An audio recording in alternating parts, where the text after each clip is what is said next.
You may connect up to 6 compatible Bluetooth devices.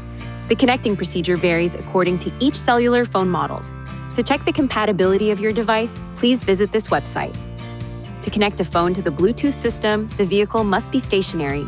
Press the menu button, touch Connections, Devices, then Add New. A message will appear on your vehicle's screen directing you to enable Bluetooth on your device. Ensure that the code on your vehicle's screen matches the code displayed on your device. In your device's Bluetooth menu, ensure that notifications are enabled. If the software on your phone has been updated and you are experiencing difficulties using the Bluetooth system, it may help to delete and then reconnect the phone. To do this, press the menu button on the control panel, touch Connections, Devices, then the icon by the name of the phone you wish to delete. Touch Delete, then Yes. Once your device is removed, repeat the connection procedure.